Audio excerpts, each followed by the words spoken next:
Hello friends. Did you know that nearly 80% of those who watch my videos aren't subscribed?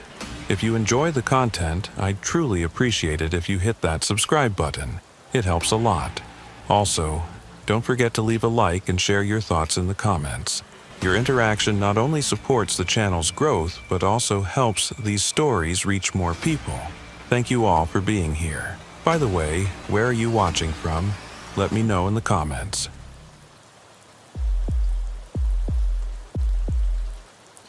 I've been working on pipeline repairs in the Trans-Alaska system for 9 years, and people who've never done this job always ask the same questions. They wonder about the cold, about seeing the northern lights, and whether grizzly bears really roam the work areas like they show in videos. What they never ask about is the silence. Ultimately, what affects you isn't the temperatures dropping low enough to freeze diesel fuel, or the darkness that swallows everything for months on end. It's that absolute silence you feel when you're 40 miles from the nearest person and the wind finally stops.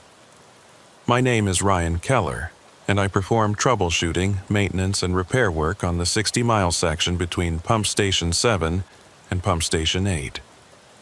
It's a solitary job, and it suits me perfectly. It always has been. I spend most of my shifts driving a modified Toyota pickup truck along service roads, stopping every few miles to check pressure gauges, inspect fittings, look for freeze damage, and make sure the heating elements wrapped around critical sections are working properly. The pipeline in this section is usually above ground, supported by vertical support elements resembling giant metal H-beams driven into the permafrost ground. In summer, the tundra spreads out in all directions like an uneven green carpet. In winter, there is only a white void except for the dark line of the pipe curving towards the horizon. February is the worst month. The sun barely rises above the horizon and quickly sets again, leaving you with perhaps 4 hours of dim twilight to work. On a warm day, the temperature hovers around -30. When polar air masses from the north press in, it drops to around -50. Your breath instantly crystallizes, forming ice on exposed skin, and if your vehicle breaks down more than a mile from shelter, you might have an hour before hypothermia starts making decisions for you. This particular rotation began routinely. I was assigned a standard 5-day shift covering my usual section, and was staying in one of the prefabricated maintenance cabins the company had distributed along the road every 32 kilometers. These huts are simple but functional, just a bunk bed, a propane heater, maybe a half-working satellite phone, and insulated metal boxes containing enough freeze-dried food to last 2 weeks if you're careful. The hut assigned to me for this shift was designated MSH 47 and was located roughly in the middle of my section, near the 312-mile marker. The first day was routine. Starting at the southern end near the 7th pump station, I worked my way north, checking every gauge and valve. The pipeline pressure remained steady at 800 psi, within normal operating parameters. The oil was flowing at a rate of about 4 miles per hour, and the temperature remained steady at about 140 degrees Fahrenheit to maintain its fluidity.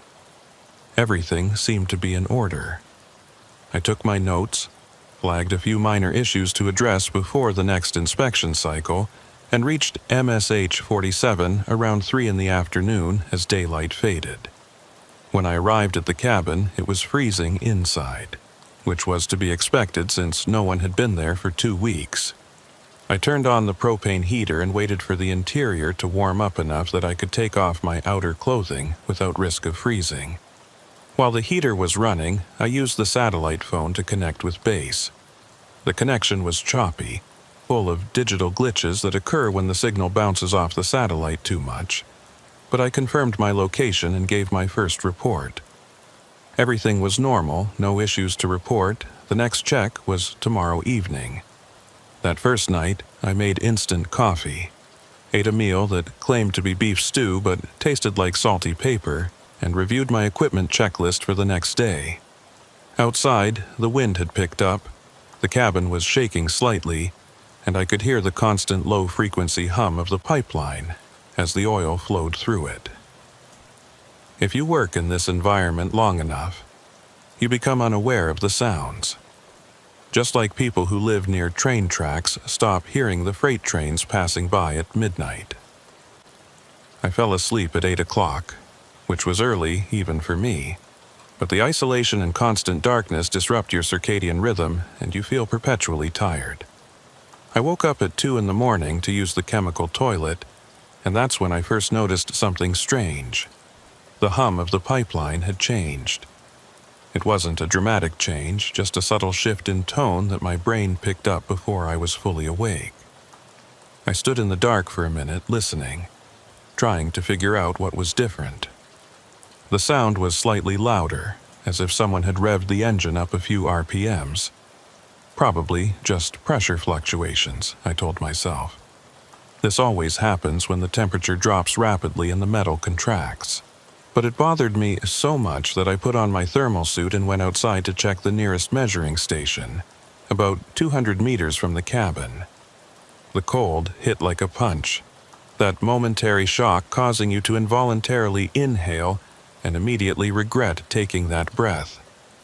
The stars were shining, millions of stars, so bright they cast shadows on the snow. The northern lights were dancing too, green and purple wavy curtains, playing across the sky as if they were living things. The measurement station was a small metal enclosure mounted on one of the support elements and contained analog pressure and temperature readings used as a backup to the digital monitoring system. I cleared the ice from the glass surfaces and checked the numbers. The pressure was 790 psi, 10 below the expected value. It wasn't a huge drop, still within an acceptable range, but it was unusual at this time of day when demand is typically low, and the pressure should remain steady or even rise slightly.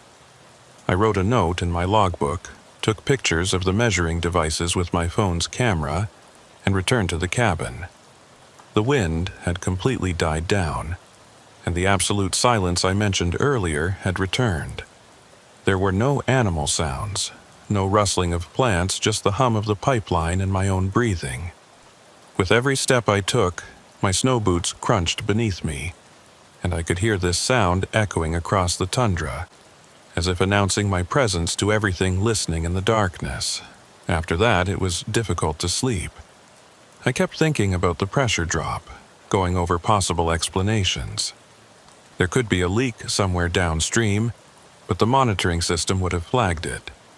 There could be increased flow at one of the pump stations, but that usually happens during daylight hours when actively managing output. It could be nothing, just a normal fluctuation that I was overthinking due to isolation and the strange hours. The second day began with another gauge check, and the pressure had risen back to 800 psi. Whatever caused the drop had corrected itself, bolstering my thermal contraction theory. I spent the morning moving north along my section, stopping at each support element to inspect the welds and check for any signs of stress. The work was monotonous but necessary.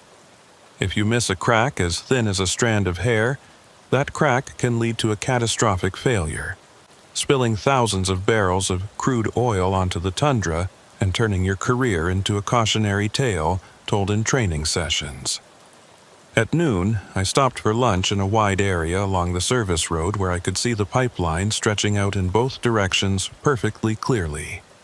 I was eating a granola bar and drinking hot coffee from my thermos when I saw something and dropped the cup, grabbing my binoculars. About half a mile north on top of the pipeline, on the metal, was something dark, about the size of a person. I focused the binoculars and felt my stomach churn. It was as if someone was standing on the pipeline, nowhere, just standing still. There were no vehicles nearby, no equipment, no logical reason for anyone to be there. I watched for maybe 30 seconds, my brain trying to comprehend what I was seeing. Then the figure moved. Not to walk or climb down, just shifted its position slightly, then remained motionless again. I put the truck in gear and drove toward that spot. my eyes never leaving that figure. As I got closer, maybe a quarter of a mile away, I realized it wasn't a person. It was a caribou, somehow up on the pipeline, standing on the curved metal surface as if it were the most natural thing in the world. This made no sense. The pipeline, supported by the vertical elements I mentioned, extended about 1 to 5 meters above the ground in this section.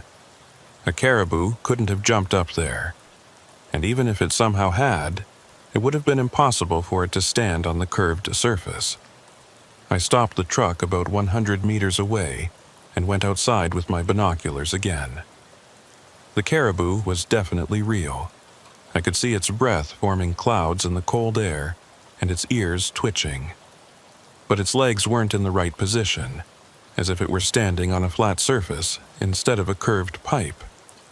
And it wasn't moving constantly, alert and ready to flee, as caribou normally do. It just stood there, facing south along the pipeline, completely motionless except for occasional ear movements. I honked the horn a few times, thinking the sound might scare it and reveal the mystery of how it maintained its balance. The caribou turned its ears toward me, but made no other movement. It didn't shift its weight, turn its head, or show any expected startle response.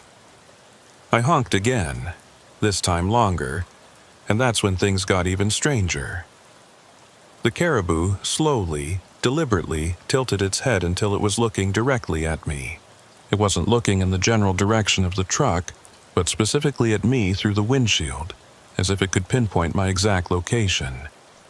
We stayed like that for maybe 10 seconds, locked in this strange staring contest. Then the caribou turned and began walking north along the pipeline.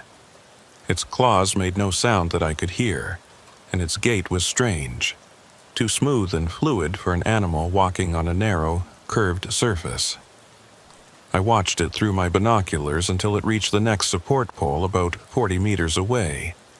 Then it climbed down from the pipeline and disappeared behind the structure. I headed toward that support pole as fast as the icy service road would allow, but when I got there, the caribou was gone. I got out of the car and searched the entire area for tracks in the snow. There were none. None on the ground. None leading to or from the pipeline support. Nothing.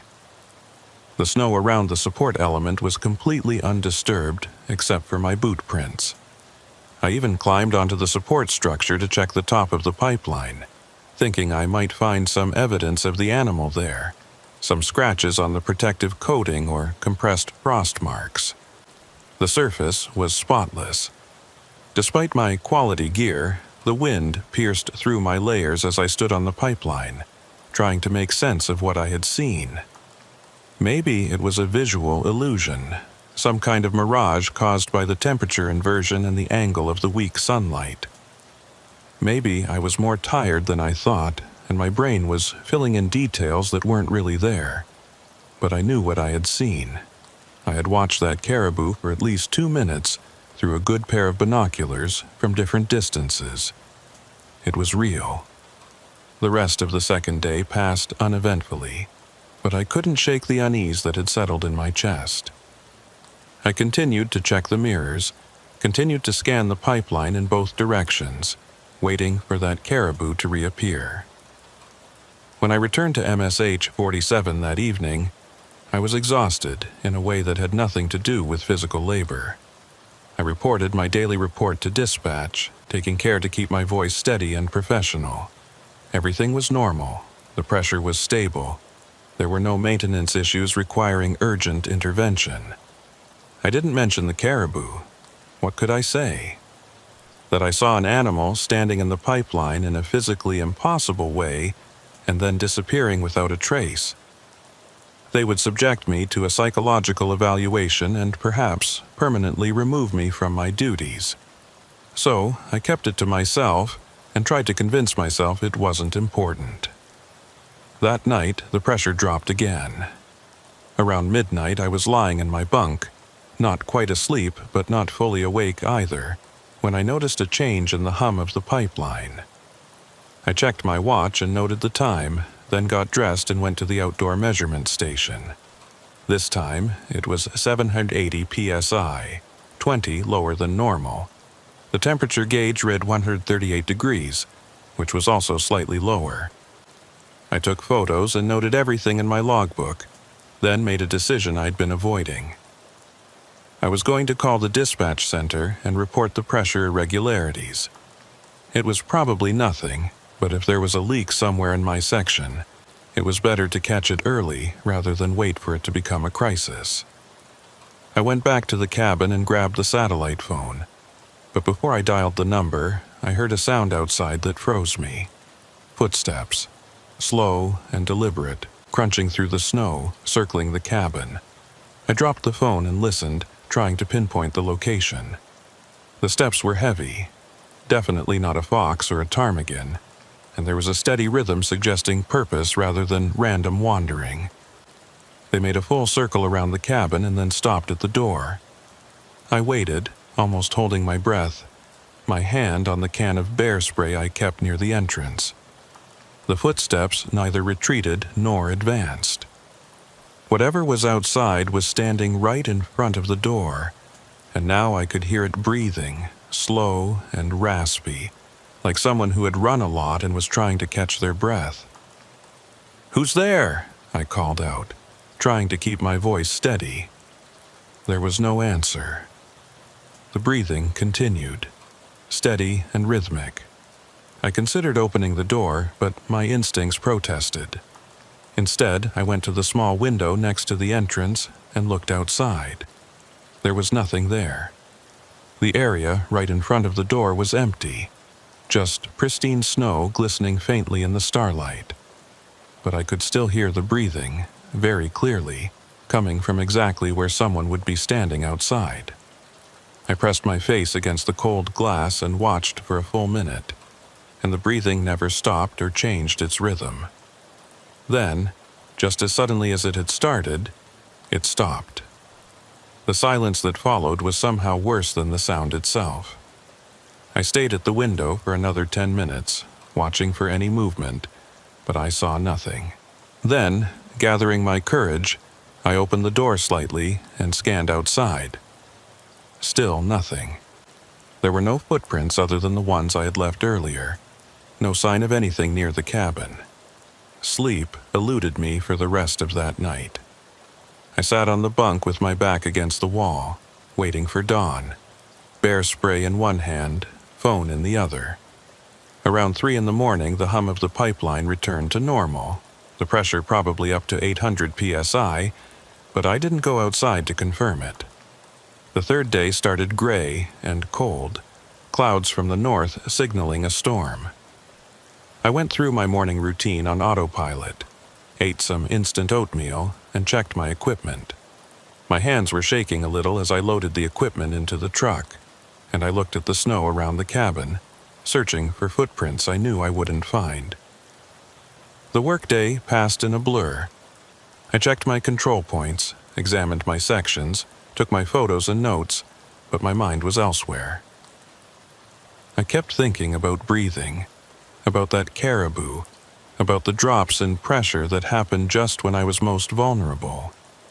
Unpleasant patterns were forming, connections that my rational mind rejected, but my instincts insisted were real. At 2 in the afternoon, with the dim daylight already beginning to fade, I was examining a valve assembly about 30 miles north of the cabin when I found the first handprint.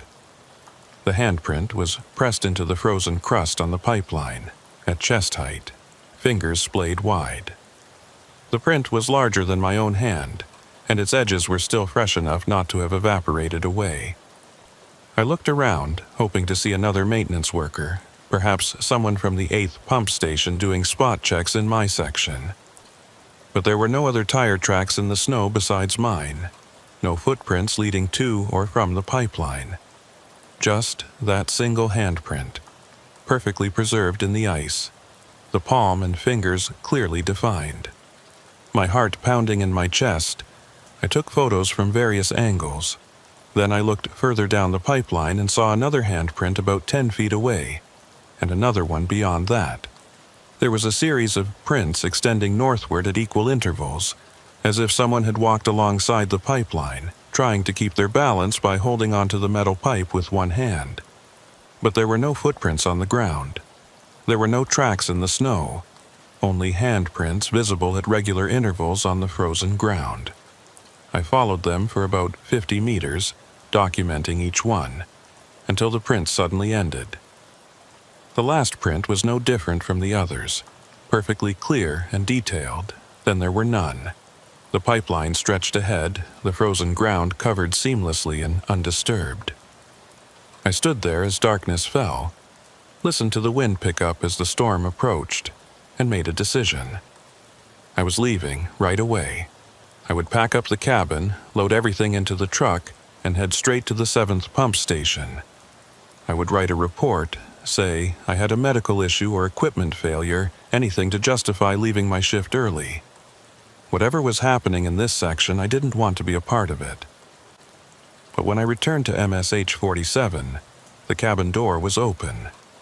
I had locked it when I left that morning. I was absolutely certain of that. You don't forget something like that when you're 40 miles from the nearest person. Sitting in the truck with the engine running, I stared at the open door, trying to decide what to do. The smart thing would have been to drive away without looking back. But all my personal belongings, my laptop, spare clothes, and medicine were there.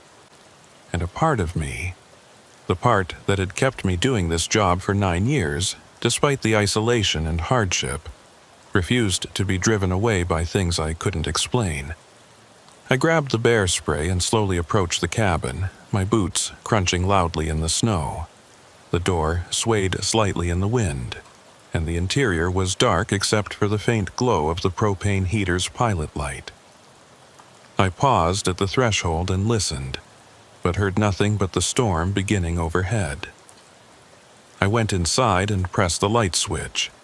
At first glance, everything seemed fine. My bunk was as I had left it. My belongings were neatly stowed away, and my notes and empty coffee cup from breakfast were still on the small folding table. But something wasn't right. It took me a moment to figure out what it was. The satellite phone was lying with the handset off the cradle. It was where it should have been, on the table, but the handset wasn't in its cradle. It was lying next to the base unit. I clearly remembered putting it back properly the night before. I picked up the handset and listened. Complete silence. Not even the expected dial tone, just absolute emptiness. Then I noticed the smell. Faint but distinct, like diesel fuel and something else I couldn't quite place. Something organic and wrong. And following the smell, I went to the corner where I stored my extra supplies and saw that the zipper on my equipment bag was open and partially emptied. Someone had rummaged through my things. With thoughts swirling in my head, I stepped out of the cabin. Someone had been here with me. It wasn't a caribou, nor the wind's tricks.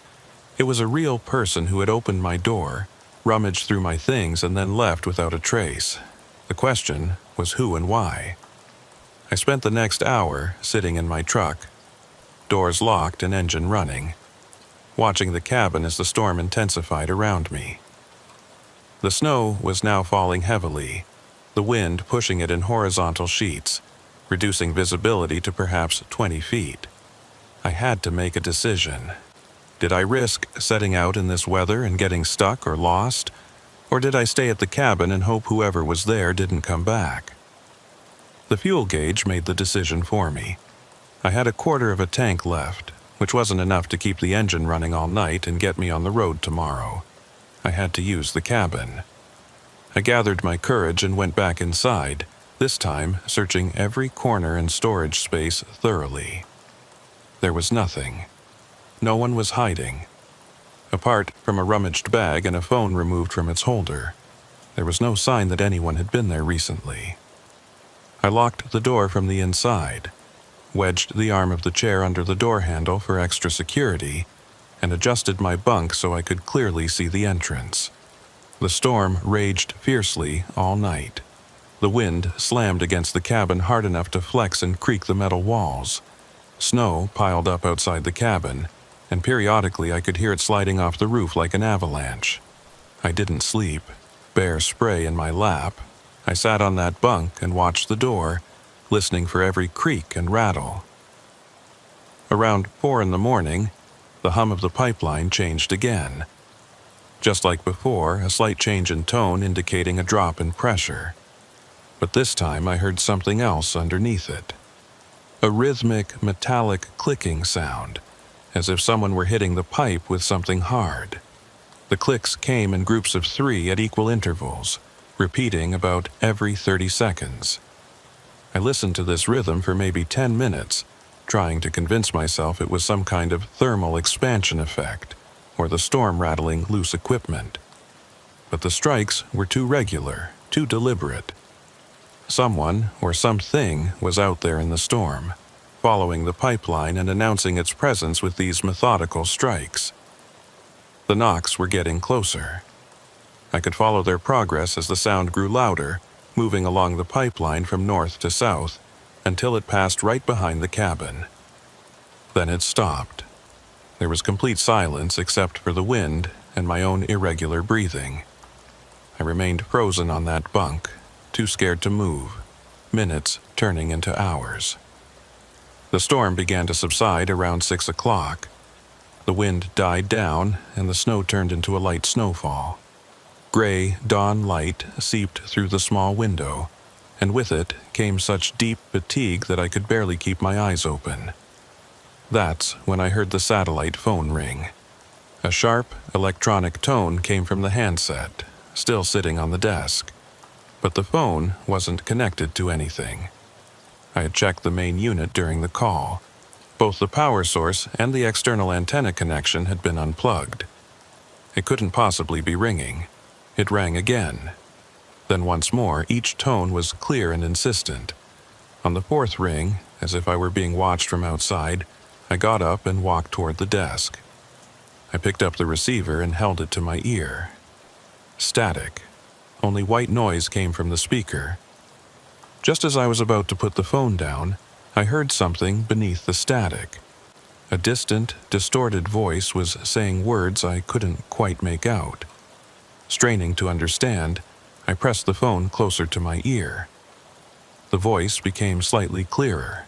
It was saying numbers, a series of numbers in a flat, emotionless tone. 760, 758, 755. The pressure values were decreasing, spoken at intervals like a countdown. "Who are you?" I asked, my voice trembling. The sequence of numbers continued uninterrupted. 752, 749, 746. I slammed the phone down and moved away from the desk.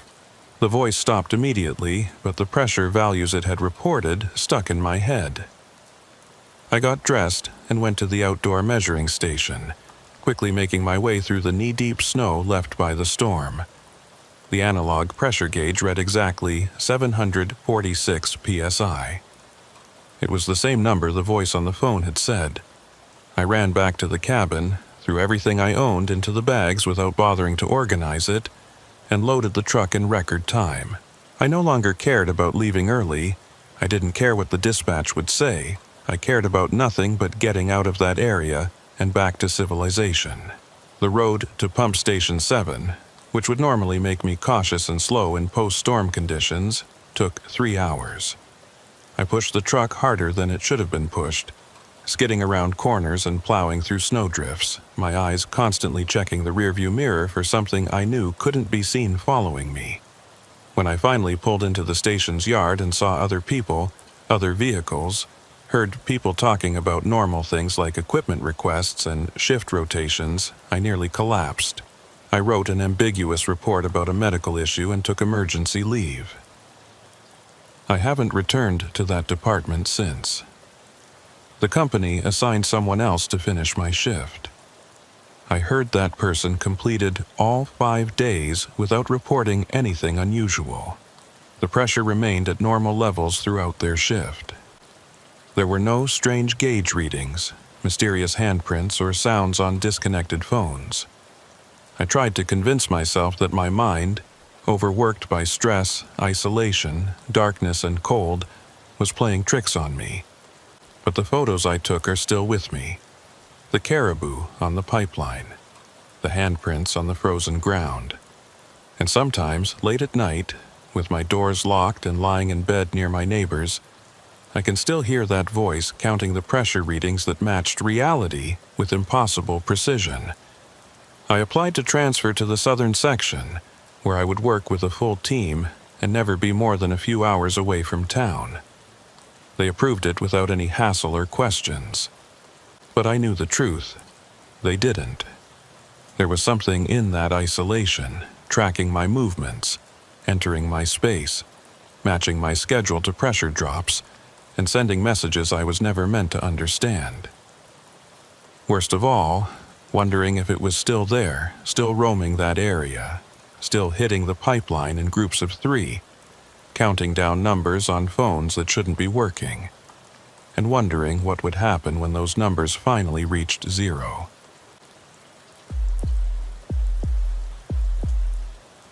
People think being a security guard on an oil pipeline means sitting in a warm cabin, checking IDs, and watching monitors. Maybe that's true for the southern terminals where there's real traffic. Trucks pass every hour, and shifts are so small you know everyone's name by the end of the first week. Here, on the North Slope, security means something entirely different. Being the only person living in a 100-square-mile area means watching rarely malfunctioning equipment, monitoring threats that almost never come, and talking to yourself during 12-hour shifts to remember what your own voice sounds like. My name is Carter Hayes. I'm 41 years old, a former military police officer, and since leaving the Army in 2009, I've been doing private security work for various oil companies. The Alaska assignment came through a contractor I'd worked with before. It offered good pay for what they called minimal intervention monitoring. In reality, it meant sitting alone in a small security station at mile marker 276, watching camera feeds of an empty pipeline, and occasionally recording vehicles passing on the service road. The station was a reinforced structure, better insulated than maintenance huts, with solid walls, a good heater, a small bathroom, and a communication system connecting me to the company's central dispatch center and other security posts scattered along the 800-mile route. The radio was my only real connection to other people during those shifts. Every 4 hours, I had to contact Station 238 in the south and Station 314 in the north to confirm everything was calm and record any abnormalities. Most nights, the radio checks were the most important part of my shift. Even if we were just exchanging call signs and status codes, hearing another voice through the static was enough for me. At Station 238, a man named Marcus, who had been doing this job longer than me, was on duty. His voice had the flat, worn tone of someone who had learned to conserve his emotional energy for truly important things.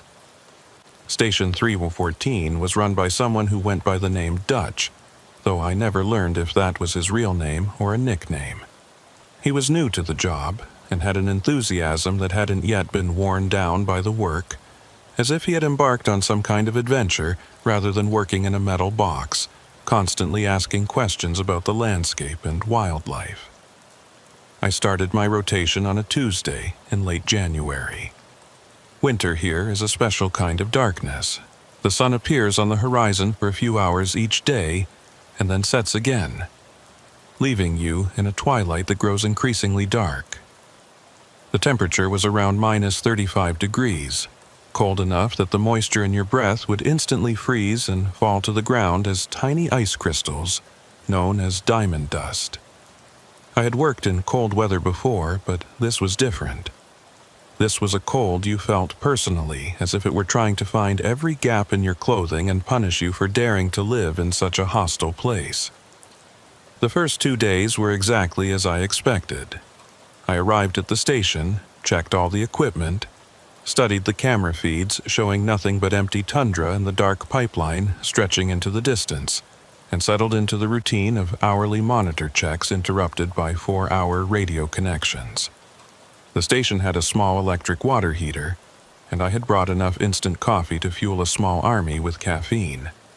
Thanks to the caffeine and the isolation, I slept about 4 hours per shift, which was fine by me. Sleep had never been easy for me anyway. My first radio check was with Marcus at Station 238 at 8 o'clock p.m. on the first day. The standard protocol was just to exchange call signs and confirm status. His voice was clear and professional. Station 238, Marcus here. All quiet? Everything okay there, Carter? Station 276, Hayes, yes. All quiet here too. Thanks for checking in. Copy that. Same channel in 4 hours. The radio went silent, leaving me with the hum of the heaters and the faint electrical buzz of the monitors. I spent the next few hours reading a Western novel I'd brought along. It was about cowboys and cattle rustlers and felt absurdly distant from my current reality. Around midnight, I checked in with Dutch at Station 3114. His voice came in with more static than Marcus's, which made sense given the extra distance and atmospheric conditions. Station 314, this is Dutch. Man, it's dead here tonight. Do you see anything on your screen? Station 276, this is Hayes. No, all quiet. Are you okay? Yeah, just bored. Ever seen what the northern lights do to the cameras? I keep getting these weird flickers in my north-facing images. Could be interference. Check your connections. Make sure nothing's loose from the cold. Okay, see you in 4 hours. The night passed slowly but smoothly. I watched the sunrise. In January, sunrise here meant the sky slowly turning dark blue-gray and then plunging back into darkness a few hours later. The second day passed the same way. Monitor checks, radio connections, instant coffee, and long silences broken only by the sound of the wind rattling the station's metal walls. On the third day, things started to go wrong.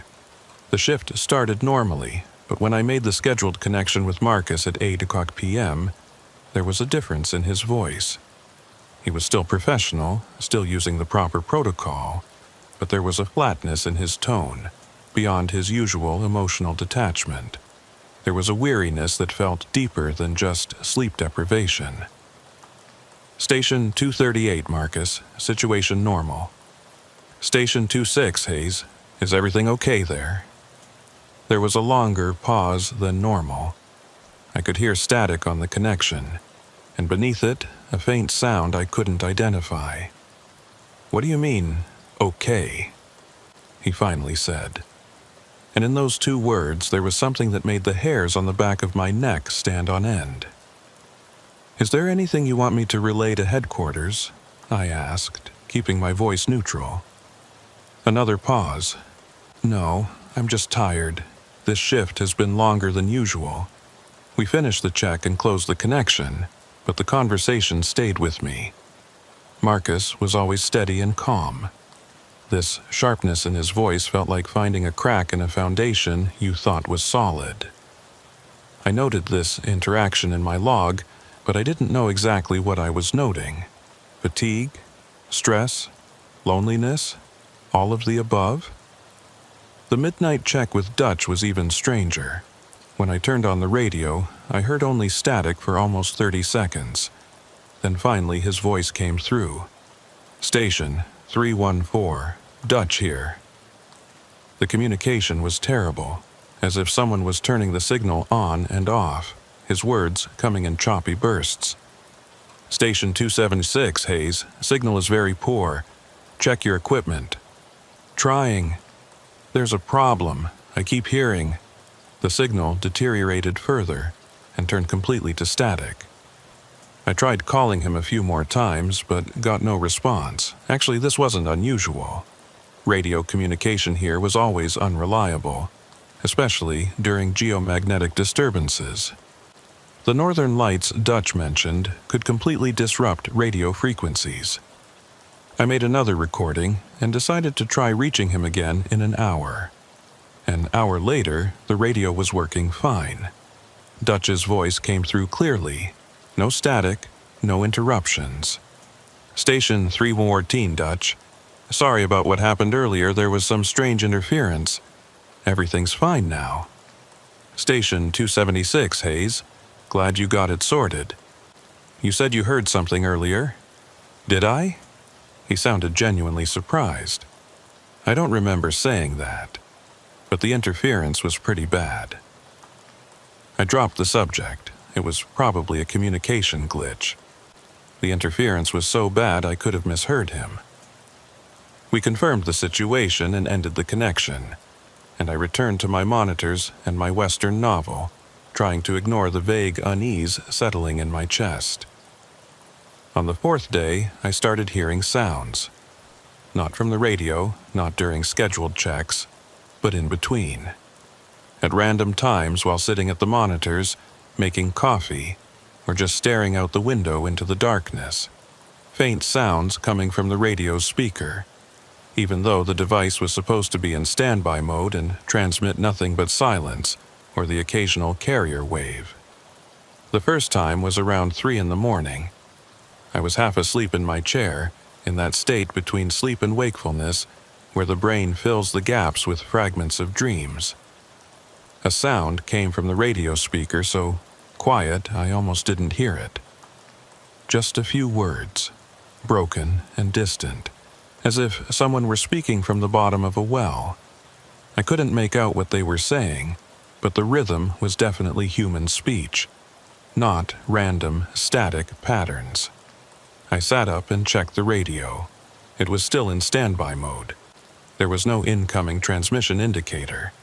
I switched it to active mode and turned on the microphone. Station 276, to all stations. Did someone just try to make contact? Silence. Then Marcus's voice, irritable and groggy from being woken up. Station 238, no. Is everything okay there? Station 276, sorry for the early communication. I thought I heard something on the radio. Probably just static. Atmospheric conditions are weird tonight. Go back to sleep, Carter. It was easy for him to say. I stayed awake for the rest of my shift, listening to the radio speaker, but the sounds didn't return. I was almost convinced that I had imagined them, that I had dreamed them, and that I had somehow incorporated the radio into my dream. Almost. The voices returned the next night, this time clearer. When they started, I was wide awake, drinking my 6th or 7th cup of coffee. This time, there were multiple voices, overlapping and talking over each other. I still couldn't make out the words clearly, but they were definitely human. I grabbed a notebook and started writing down the parts I could understand. Pressure drop, north of the marker. I can't see anything. They're not responding. The voices were intermittent, sometimes clear enough to make out individual words, sometimes turning into white noise. I recorded as much as I could, trying to find some pattern or meaning. Were these old broadcasts somehow reflecting back from the atmosphere? Radio signals could bounce in strange ways under certain conditions, especially at these high altitudes where the ionosphere was hit by solar radiation. I waited until the scheduled check-in time and contacted Marcus. Station 238, Marcus here. What's up? Station 276, Hayes. I have a question for you. Are you experiencing unusual radio interference? Are you getting sounds in standby mode? There was a very long pause before his answer. What do you mean by unusual? Random sounds, fragments of conversation, when the radio shouldn't be picking up anything. Another pause. When he spoke again, there was the same weariness in his voice that I had noticed before. Yes. Yes, I hear it too. I thought I was losing my mind. Do you hear it too? Affirmative. It started last night. It's getting clearer each time. Same here. He took a breath audible through the speaker. Listen, Carter. I've been doing this job for 11 years. I've heard some very strange things on these radios. Interference. Satellite interference. Even once a Russian fishing boat in the Bering Sea. But this is different. These voices are talking about our locations, our signals.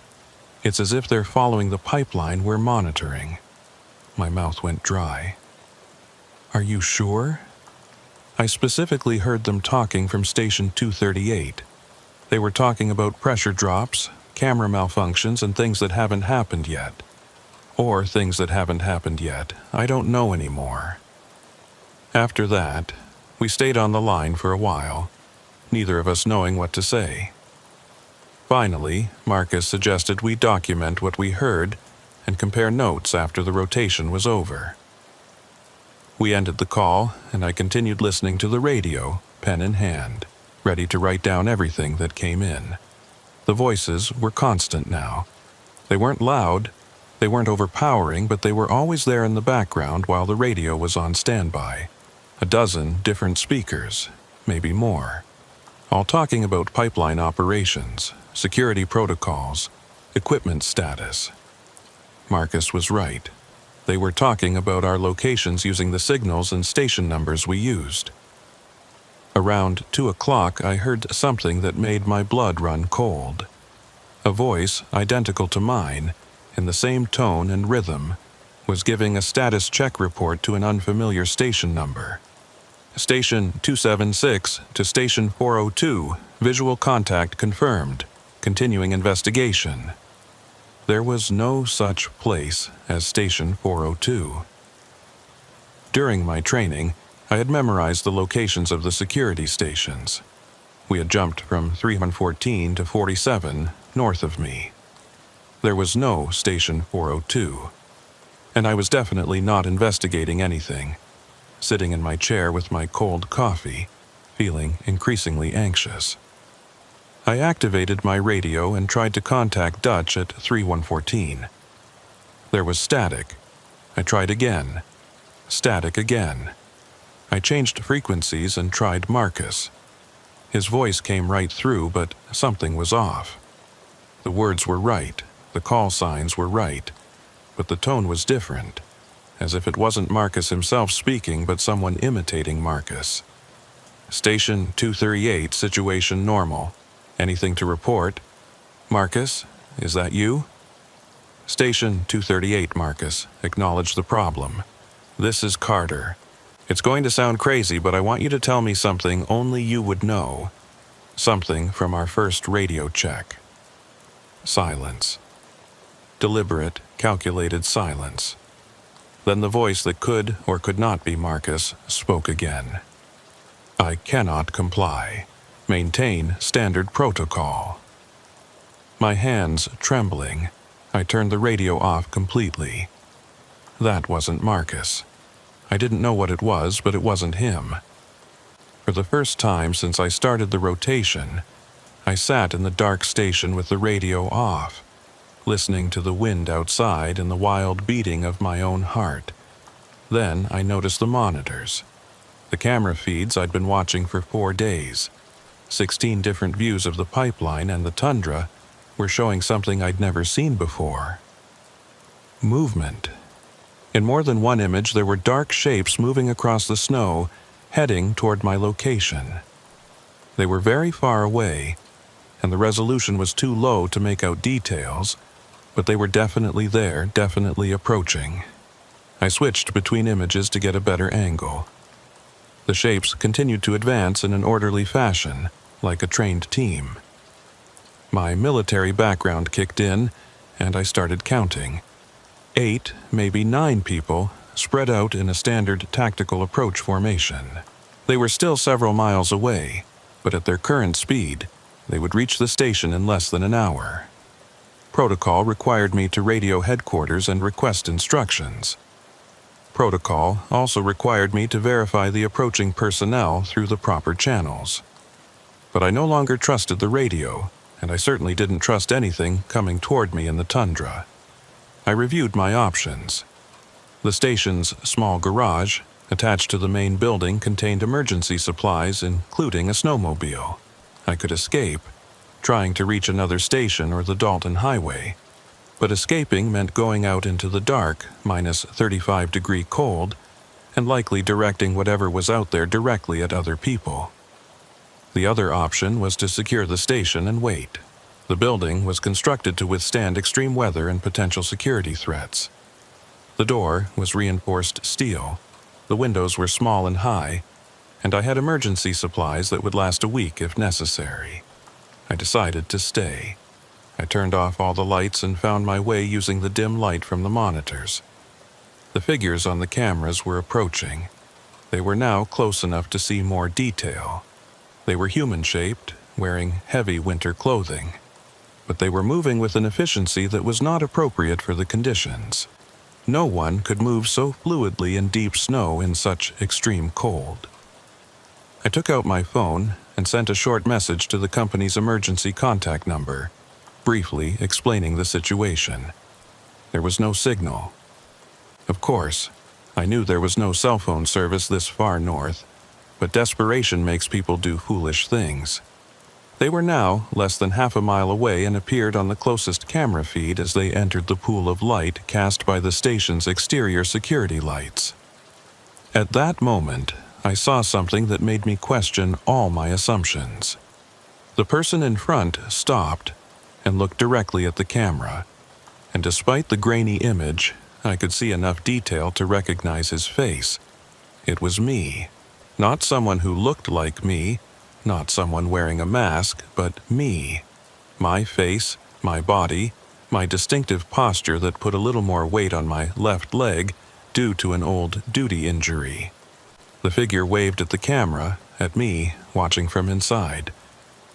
Other figures stood behind him, and when they turned to the cameras, I recognized them too. Marcus, Dutch. Other faces I'd seen in company orientation materials, security personnel at stations I'd never been to. And there, behind the group, another version of me. I stepped away from the monitors, my mind trying to make sense of what I had seen. Some kind of psychological operation. Industrial espionage using deepfakes and coordinated actors. But that didn't explain the voices on the radio. It didn't explain why the figures moved the way they did. It didn't explain the growing certainty inside me that what I was watching was not human at all. They reached the station. I heard footsteps outside. They were moving around, checking the doors and windows with methodical precision. There was no sound, no attempt at communication, just a systematic dismantling of the defenses. I stood in the middle of the room with the only weapon I could find, a fire extinguisher, knowing it wouldn't work but needing something to hold. The radio turned on by itself. I was sure I'd turned it off, but now it was working again, static crackling from the speaker. A voice emerged from the noise, and this time it was definitely mine. Not similar or close, but exactly my voice, the slightly hoarse voice I get when I'm tired. Carter Hayes, Station 276, you need to open the door. Fuck off, I said to the empty room. We won't hurt you. We're here to calm you down. Your shift is over. My shift ends in 3 days. Your shift ended 4 hours ago. You are refusing to accept the assistance team. You need to open the door so we can complete the transfer. I looked at my watch. The date said Thursday. I had started the shift on Tuesday, counting the days carefully. Today should have been Friday, but my watch insisted it was Thursday, and now that I thought about it, I was having trouble remembering everything that had happened over the last few days clearly. The timeline was blurred. Events were overlapping and didn't make sense. Check your records, said a voice that sounded like mine. Check the date stamps. With one hand holding the fire extinguisher ready, I pulled out my logbook with the other. The handwriting was definitely mine, but the entries were wrong. I had logged 6 days on the shift, not 4. 6 days of radio monitoring, monitor checks, coffee breaks, and paperwork. I had logged 6 days even though I had only been here 4. The footsteps outside had stopped. Everything was quiet except for the radio and my irregular breathing. "This is a cognitive disconnection," said the voice, calmly and logically. "A temporary confusion caused by isolation. It sometimes happens to station operators working alone. The company has protocols for this. You just need to open the door and come with us. It's a medical checkup, nothing serious. It happens to the best of us." It sounded reasonable. Everything he said matched what I knew about prolonged isolation. Temporary disorientation, confusion about the sequence of events, even mild hallucinations. I had been trained on these symptoms. And if I really had been here for 6 days instead of 4, if I had lost track of time that badly, then I needed help. I walked to the door, my hand reaching for the lock. The logical part of my brain had already started coming up with explanations. Stress, isolation. The voices on the radio were causing paranoid delusions. Of course, there was a rescue team outside. Of course, my shift was over. I was just confused. I had mixed up the days. When my fingers touched the lock, I saw the images on the monitor again. The figures outside formed a perfect circle around the station, standing completely still, at equal intervals. And in the images showing the area near the door, I could see myself standing there. Not a figure bearing my face, but my own image, visible through the camera, standing inside the station with my hand on the lock. But at the same time, we were watching the monitors in the middle of the room. I looked at my solid, real body, then back at the screen showing me at the door. It was impossible to occupy both positions at the same time. I pulled my hand away from the lock and retreated toward the communications console. The radio crackled, and this time the voice was different. It was Marcus's voice, but somehow wrong, speaking with the same flat emotion.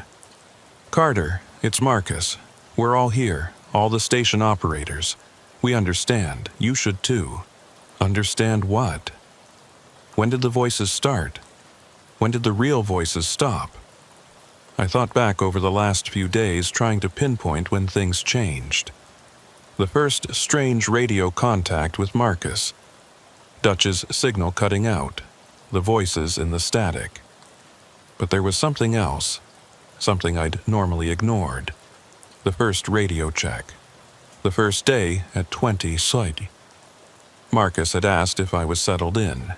A standard question. Friendly and appropriate.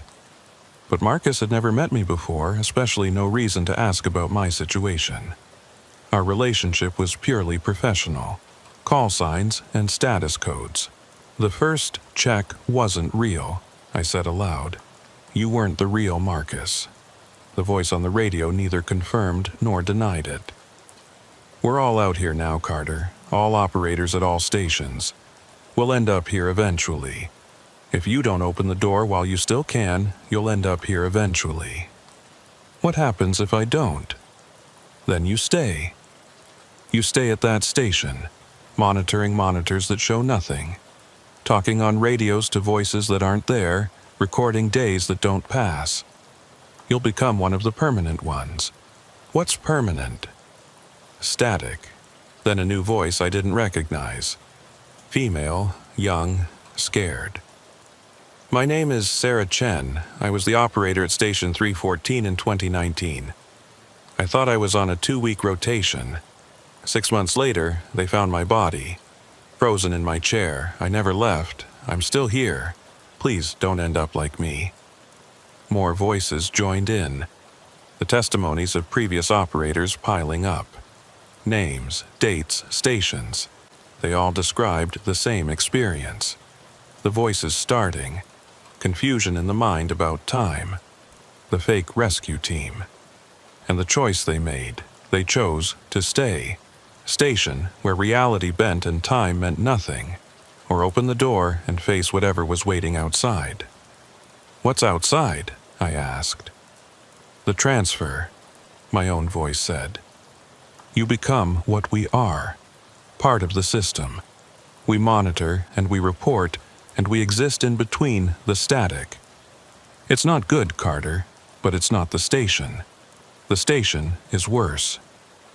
I looked around at the metal walls that had been my home for however many days I'd actually been here.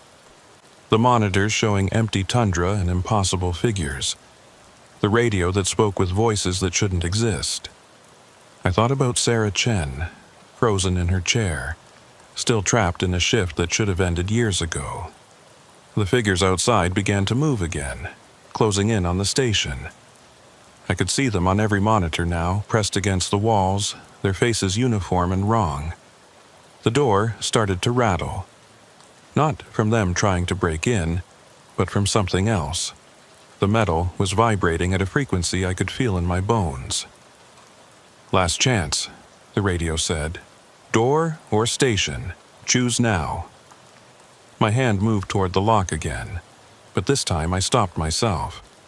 There was a third option, one they hadn't mentioned because maybe they couldn't. The emergency radio beacon. Every security station had one, a separate system that broadcast directly to company headquarters via satellite. It was only supposed to be used for life-threatening emergencies, but if this didn't qualify, nothing did. I grabbed the beacon from its mount on the wall and activated it. A red light started flashing, and somewhere far above, a signal was being transmitted to receivers that might still be operated by actual humans. The figures outside stopped moving. The radio went silent. Even the wind seemed to pause. In that absolute quiet, I heard something new. Helicopter rotors, distant but getting closer. Real rotors, real aircraft, coming from the south where Dead Horse and actual civilization existed. The radio crackled one more time. Wrong choice. Then, nothing. The helicopter arrived 20 minutes later. I watched through the monitors as it landed near the station. Saw actual people get out, people whose movements were natural and random instead of synchronized and perfect. They approached the door and called my name using a loudspeaker. I opened it. Real cold air hit my face. Real human beings in company gear stood there with real concern in their eyes. They said they'd received my emergency beacon and came as fast as they could. They asked if I was hurt, if there had been an equipment failure or a medical emergency. I tried to explain about the voices, about the figures on the monitors, about losing track of time. But when they checked the cameras, there was nothing. Just empty tundra. When they examined my logbook, it showed 4 days of normal entries, nothing unusual. My watch showed the correct date. They flew me out anyway, standard procedure for emergency beacon activation. On the helicopter ride south, I looked down at Station 276 getting smaller below us, and for just a second, I thought I saw figures standing in a circle around it. But when I blinked, they were gone. The company doctor said I experienced an isolated episode of temporal disorientation combined with auditory hallucinations, likely stress-induced. They put me on medical leave and suggested I consider a different assignment when I was ready to return to work. I took the leave but never went back. Sometimes I still hear them, though. Late at night when I'm alone, I'll hear fragments of voices on radio static, cell phone interference, even the white noise from an untuned television.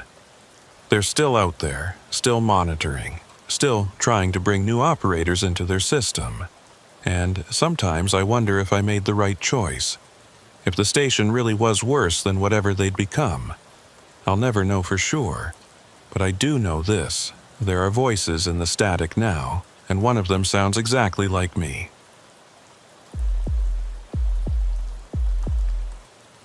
I never intended to work the Alaska pipeline.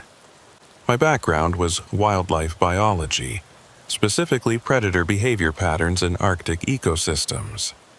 I'd spent 3 years doing field research on wolf populations in northern Canada, another 2 studying polar bear migration routes, and I was perfectly content to continue that trajectory until the grant money dried up and reality forced me to consider more stable employment. That's how I ended up accepting a contract position as an environmental compliance officer for the pipeline company. monitoring wildlife activity along a remote section of the North Slope to ensure operations weren't disrupting protected species or their habitats. The job description made it sound straightforward enough. I'd be stationed at an observation post near mile marker 198, equipped with cameras, recording equipment, and spotting scopes to document any animal activity within a 2-mile radius of the pipeline. The data I collected would be used for environmental impact reports and regulatory compliance, basically proving the company was following all the rules about minimizing ecological disruption. It was boring work compared to real field research, but it paid significantly better and only required 4-week rotations with 2 weeks off between assignments. My name is Dr. Olivia Wright, though out here nobody bothered with titles or formality. I was just Liv, the wildlife monitor, the person who sat in a small elevated observation post and watched empty tundra through expensive lenses, documenting the occasional caribou herd or fox that wandered through my field of view. The post itself was more sophisticated than I'd expected. A 2-story structure with the ground floor containing living quarters and the upper level serving as the observation platform. Floor-to-ceiling windows on 3 sides provided panoramic views of the surrounding landscape, and the equipment setup included thermal imaging cameras, motion-activated trail cameras positioned at various distances from the post, and a powerful spotting scope mounted on a tripod that could resolve details at distances up to 3 miles in good conditions. I arrived at the post in early March, flown in by helicopter from Dead Horse, along with 4 weeks' worth of supplies and a satellite communication system that would be my only link to the outside world. The pilot who dropped me off was friendly in that gruff, seen-everything way that bush pilots develop. He gave me a quick rundown of the emergency protocols, showed me where the backup generator was located, and assured me that someone would check in via satellite phone every 3 days to confirm I was still alive and functional. Then he lifted off, and I was alone with the wind and the snow, and the absolute certainty that I'd made a terrible mistake taking this job. The first week was an adjustment period. I established my daily routine, learning the rhythms of the landscape and familiarizing myself with the equipment. Dawn came late and lasted only a few hours before sliding into the extended twilight that passed for daylight this far north in early spring. I'd wake around 8, make coffee, and spend the dim daylight hours at the observation platform, scanning the tundra and checking the trail camera feeds for any activity that occurred overnight. Most days I saw nothing, just endless white expanse broken occasionally by wind-sculpted snowdrifts and the dark line of the pipeline cutting through the landscape like a surgical scar. The isolation didn't bother me initially. I'd spent plenty of time alone during my research years, often going weeks without seeing another person while tracking animal populations through remote territory. Being alone was comfortable, familiar, a state that allowed me to focus completely on observation without the distraction of human interaction. I kept detailed logs of everything I saw, noting weather conditions, temperature fluctuations, and the rare wildlife sightings that justified my presence. On day 8, I documented my first significant observation. A wolf appeared in my southern field of view around 2 in the afternoon, moving with that purposeful lope wolves use when covering long distances. I got the spotting scope on it quickly and began taking notes. Adult male, dark gray coat, good body condition suggesting recent successful hunting. It was following the pipeline, staying about 30 yards from the structure, moving north. I tracked it for almost 20 minutes until it passed out of visual range.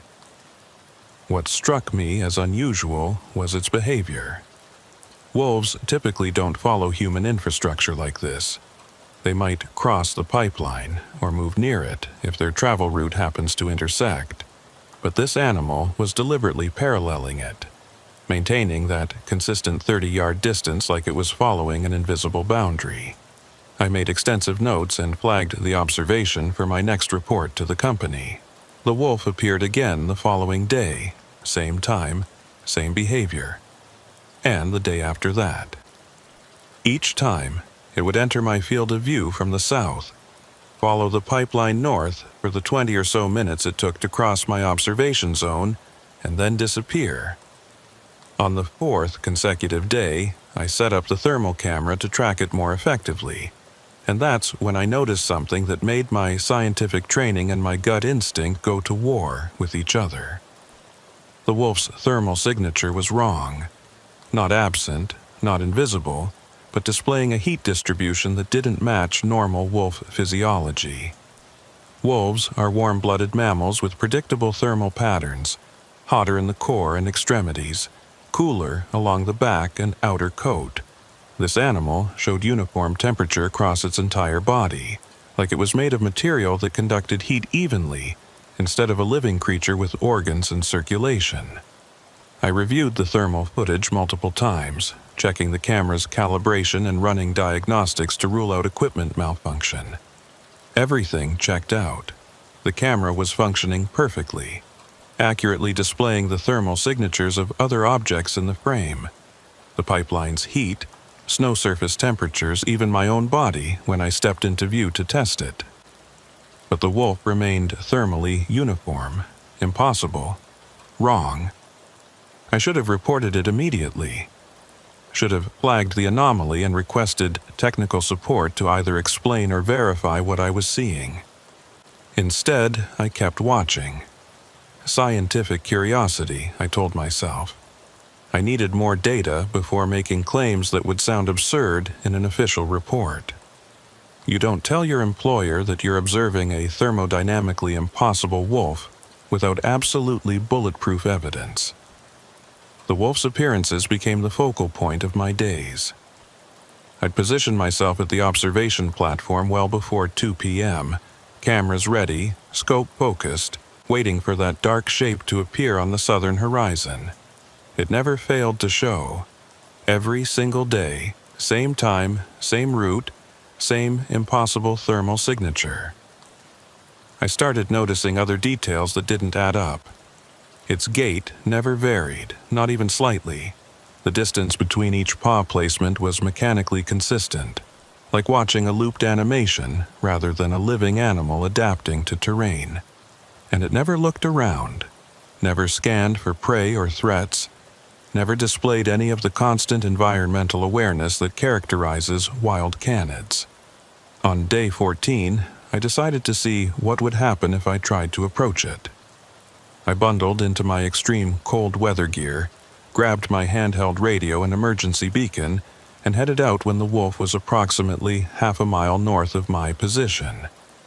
My plan was to intercept it, maybe get close enough to observe its behavior at shorter range, possibly even collect photographic evidence that would help explain the thermal anomaly.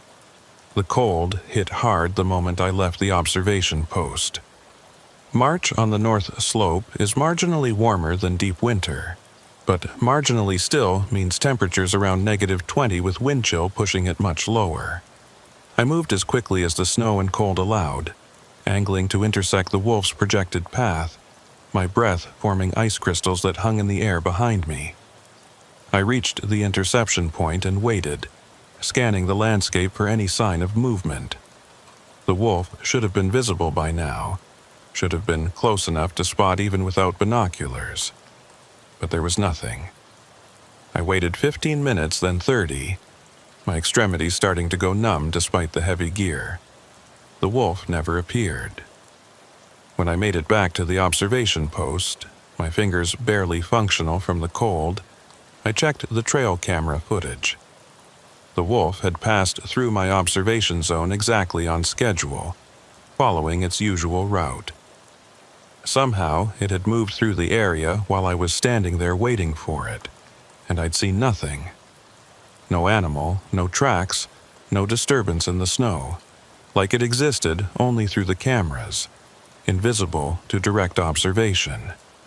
That realization should have terrified me, should have sent me to the satellite phone to request an emergency extraction, or, at minimum, to report equipment failure or personal psychological distress.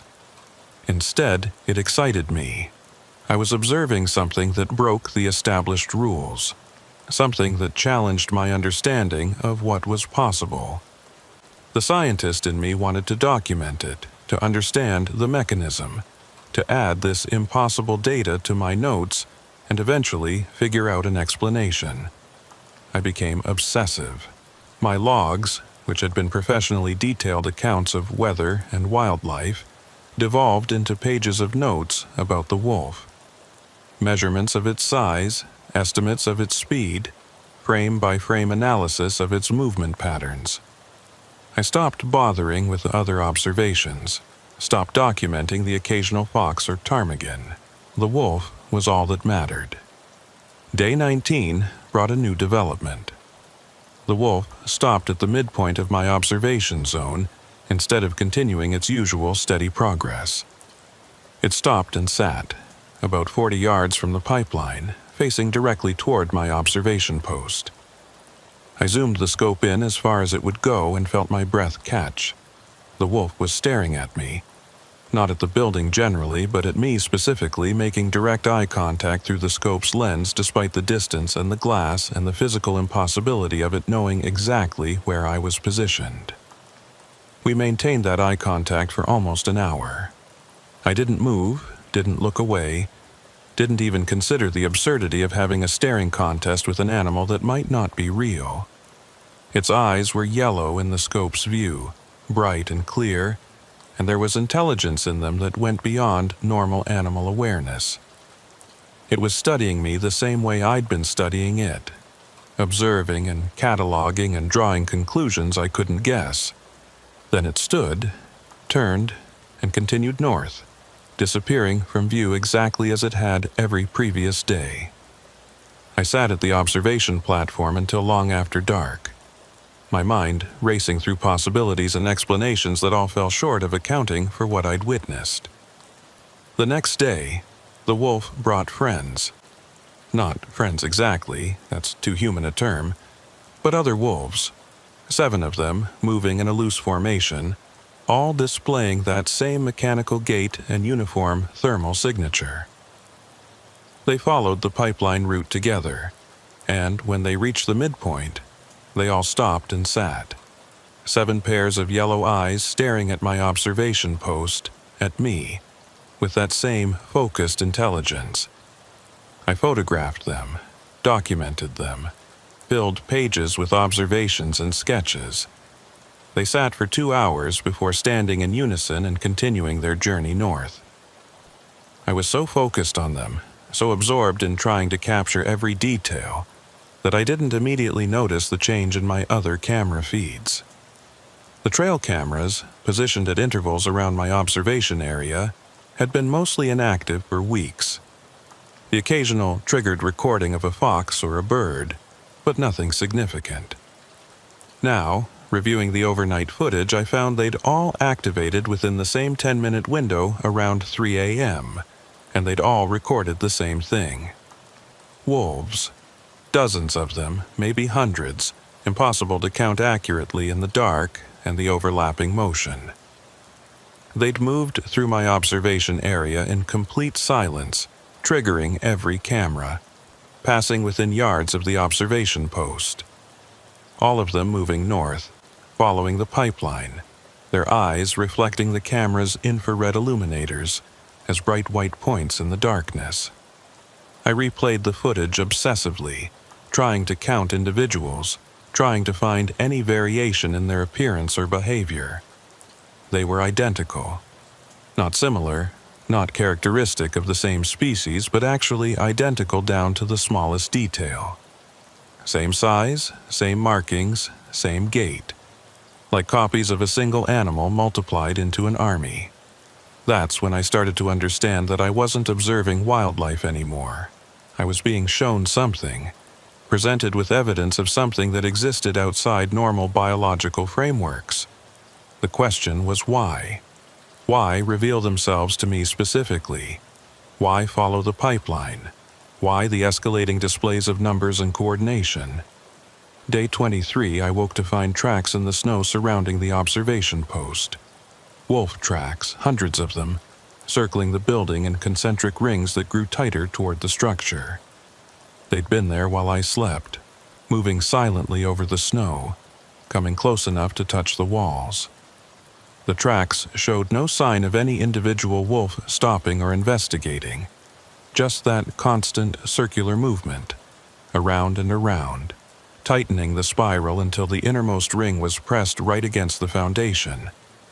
I stood at the window, looking down at those tracks, and realized I was shaking.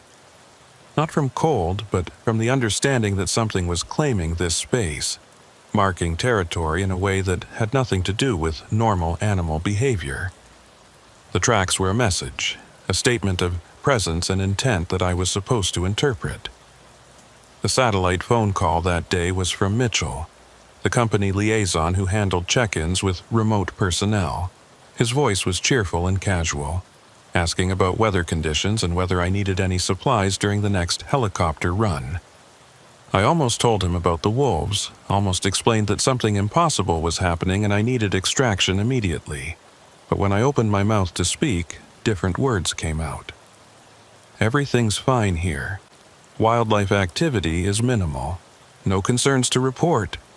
I heard myself say it, heard the calm, professional tone, and some part of me was screaming that those weren't the words I'd intended to speak. Mitchell accepted the report, reminded me the next check-in was in 3 days, and disconnected. I sat holding the phone, staring at it like it was a foreign object, trying to understand why I'd lied. That night, the wolves came to the windows. I woke to the sound of breathing, slow and rhythmic, coming from multiple directions. When I looked out from the observation platform, they were there, standing on their hind legs with their front paws pressed against the glass, dozens of them surrounding the building. Their eyes reflected the interior lights, creating a constellation of yellow points in the darkness. They didn't try to break in, didn't scratch or paw at the windows, just stood there maintaining that bipedal posture that was wrong for their anatomy, breathing in synchronization, watching me watch them. I counted 23 visible wolves before I stopped counting, before the numbers became meaningless in the face of their impossible presence. I don't know how long we stayed like that. Could have been minutes or hours. Time felt slippery and unreliable. Eventually, I realized I was standing at the window with my hand pressed against the glass, mirroring their posture, and I couldn't remember moving into that position. My palm was against the cold glass, and on the other side, separated by a 1/4 inch of material, a wolf's paw was pressed in exactly the same spot. The contact felt significant, like completing a circuit or establishing a connection. Information flooded into my mind, not words exactly, but understanding. The wolves weren't animals, had never been animals, were something that used the wolf form because it was convenient, recognizable, less unsettling than their actual nature. They were observers like me, but on a scale and timeline that made my 4-week rotation look like a single heartbeat. They'd been watching the pipeline for years, decades maybe, documenting the intrusion into their territory the same way I documented animal activity. And now they were offering me a choice: continue as I was, finish my rotation and leave and file reports that would be ignored or explained away, go back to my normal life with memories that would fade into uncertainty. Or stay, become part of their observation, expand my perception beyond human limitations, understand the landscape at a level that my scientific training had only hinted was possible. The wolf on the other side of the glass tilted its head, waiting for my response. I could feel the weight of the decision, could sense that choosing either option would fundamentally change who and what I was. Stay human and leave, or become something else and truly see. My hand was still on the glass. I could feel warmth radiating through it despite the cold, could feel something flowing between us, between them, between the observation post and the tundra and the pipeline, and everything that existed in this strange confluence of human industry and ancient landscape. I pulled my hand back, stepped away from the window. The decision was made, though I couldn't articulate exactly what I'd chosen. The wolves lowered themselves back to all fours in perfect unison and dispersed into the darkness, leaving only tracks in the snow that would be gone by morning when the wind inevitably erased them. The rest of my rotation passed quietly. The wolves stopped appearing during the day, stopped triggering the trail cameras, stopped leaving evidence of their presence. I filed my final reports, documenting minimal wildlife activity and recommending continued monitoring. Mitchell sounded pleased when I gave him my end-of-rotation summary, said I'd done good work, and asked if I wanted to sign on for another 4-week assignment. I declined, told him I'd decided to return to academic research, pursue some new directions in my field. He accepted this without question, wished me luck, and confirmed the extraction helicopter for the following morning. That last night, I stood at the observation platform and watched the tundra under the aurora. Green light rippled across the sky, illuminating the snow in shifting patterns. And in that shifting light, I saw them. Not wolves anymore, but something else, something that didn't have a name in human language. They were there in the landscape, had always been there, would always be there. Observers and guardians and aspects of the place itself. I'd chosen to remain human, to go back to my life and my research and my limited perception. But I knew now that I'd always be aware of them, would always sense that other level of observation happening around me, would always wonder what I might have become if I'd made the other choice. The helicopter came at dawn. I loaded my equipment, my notes, my carefully documented lies about minimal wildlife activity. As we lifted off, I looked down at the observation post growing smaller below, and for just a moment, I saw a dark shape sitting in the snow beside it. One wolf, alone, watching the helicopter depart. I never took another contract with the pipeline company. I tried to go back to academic research, but the work felt hollow now, superficial. I was studying animal behavior while knowing that some animals weren't animals at all. That observation itself could be a bi-directional process, that the watchers could be watched. I kept the thermal footage of that first wolf, the one with the impossible heat signature. It's stored on a hard drive in my office, along with hundreds of other observations I'll never publish, never share, never explain. Sometimes I review it late at night, watching that mechanically perfect gait, those yellow eyes that knew I was watching long before I knew it was aware. And sometimes, in my peripheral vision, I catch glimpses of dark shapes that vanish when I look directly at them. They're still observing, still documenting, still offering that same choice they offered at the observation post. But I made my decision, and I have to live with it. I just hope they continue to let me live with it. The worst part isn't what I saw or what I learned. The worst part is knowing I was given a choice between remaining human or becoming something more, something that could truly understand the landscape and my place in it. And I chose limitation. I chose ignorance.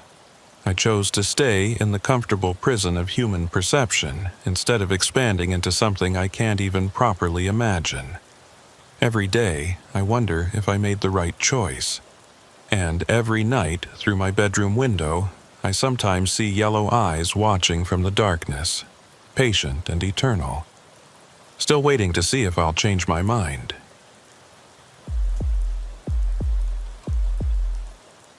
I've been running ice roads for 17 years, hauling everything from drilling equipment to groceries up the Dalton Highway to the oil fields on Alaska's North Slope. It's dangerous work, the kind that pays well because most people aren't crazy enough to drive 70-ton trucks across frozen rivers in sub-zero temperatures with nothing but faith in the ice thickness reports keeping them from a watery grave. But I'm good at it, always have been. Never missed a delivery. Never put a truck through the ice, never failed to make my schedule no matter what weather came at me.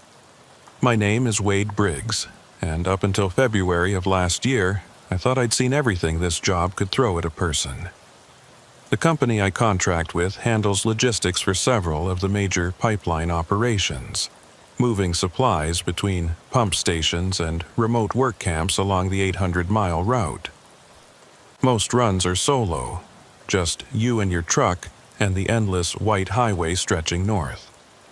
But occasionally, they'll organize convoys for high-priority deliveries or when weather conditions are bad enough that traveling in groups provides extra safety. 3 or 4 trucks moving together, maintaining radio contact, able to assist if someone breaks down or slides off the road. This particular run was a convoy job. 6 trucks total, leaving Fairbanks on a Tuesday morning with supplies bound for Pump Station 5 and several smaller facilities beyond it. I was driving Truck 3 in the formation, hauling mechanical parts and replacement valving that the station needed for scheduled maintenance.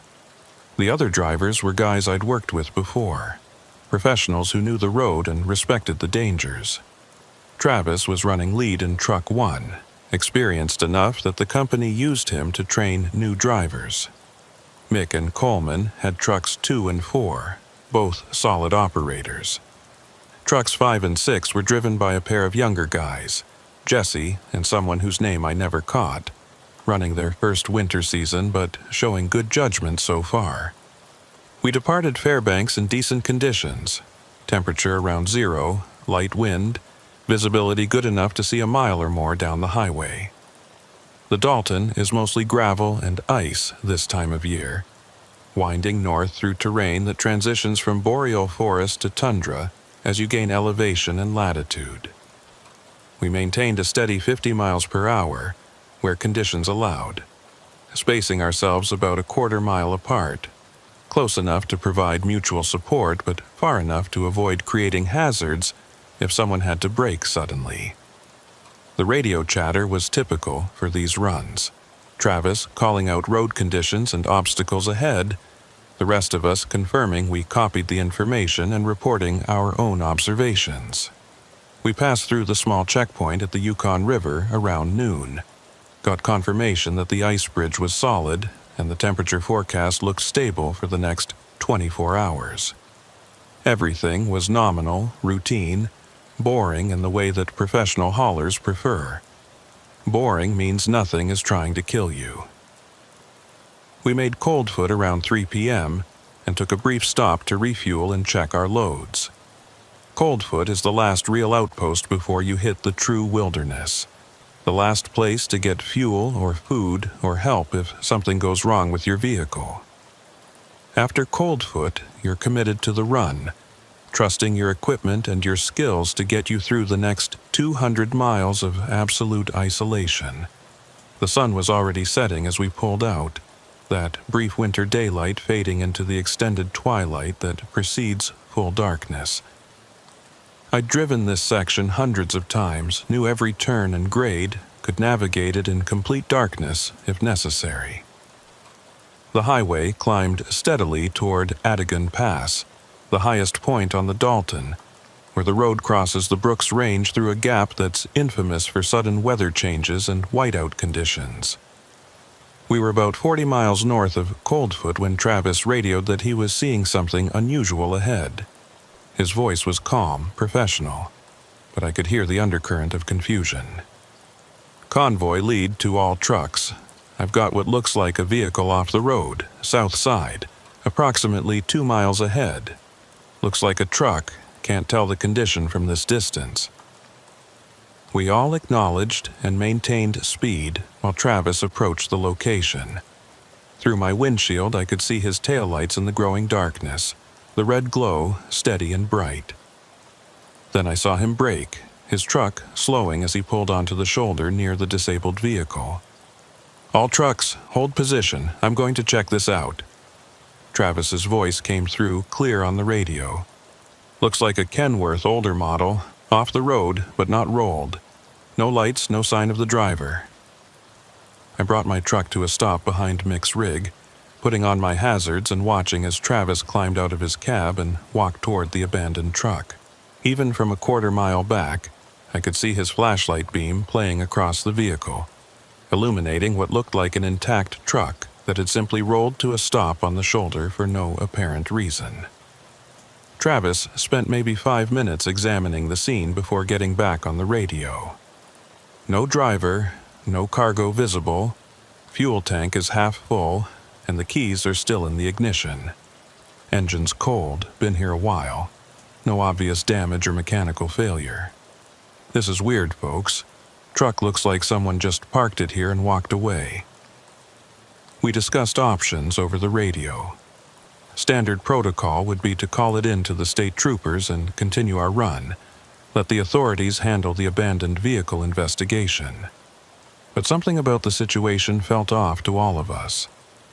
You don't abandon a truck in the middle of nowhere without a compelling reason, and you definitely don't leave the keys in it.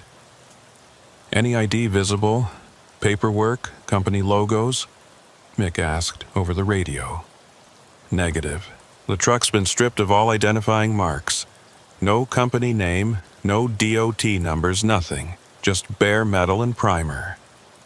Travis paused, and I could hear wind noise through his open truck door.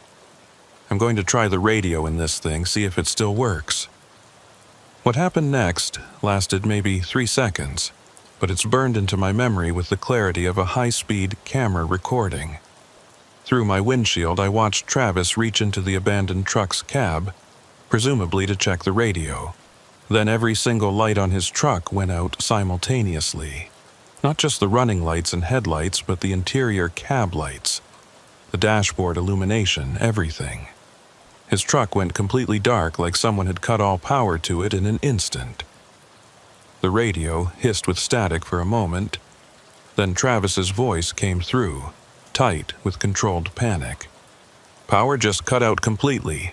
All systems down. I'm getting back in my cab. Everyone stay in your vehicles. I watched him run back to his truck, his flashlight beam bouncing wildly. He climbed in, and I could see him through the windshield trying switches and controls. A minute passed, then 2. The radio stayed silent except for the faint background hiss of the open channel. Travis, what's your status? I finally called, unable to stand the silence anymore. No response. I could see his silhouette in the cab moving around, apparently still trying to get his truck restarted. But something about the way he was moving seemed off, too jerky and mechanical, like watching someone operate marionette controls rather than normal human motion. Mick's voice came through next, strain evident in his tone. Wade, Coleman, you seeing this? Something's wrong with Travis. We all were seeing it. The figure in Travis's cab was still moving, still going through the motions of checking switches and trying to start the engine. But the movements were wrong on a fundamental level. Too repetitive, too precise, like a loop playing over and over. I'm going up there, Coleman announced, and I could hear his door opening over the radio. Negative, stay in your vehicle, I said quickly, some instinct screaming that approaching Travis's truck was exactly the wrong move. Coleman, hold position. Something's not right here. But Coleman was already out, and through my mirrors I could see his flashlight beam as he walked past my truck toward Travis. The younger guys in trucks 5 and 6 were on the radio now, their voices edged with fear, asking what was happening and whether we should turn around. Coleman reached Travis's truck and stood there for a moment, shining his light through the driver's side window. The radio picked up his breathing, heavy and fast, and then he spoke in a voice that had gone very quiet. That's not Travis. What do you mean? Mick demanded. I mean, that's not Travis sitting in there. It looks like him, same build, same coat, but something's wrong with the face. It's not right. The figure in the truck stopped moving, just froze mid-motion, hands on the steering wheel, head turned toward the windshield. Then, very slowly, it rotated its head toward Coleman, and even from my position 200 yards back, I could see Coleman take an involuntary step away from the truck.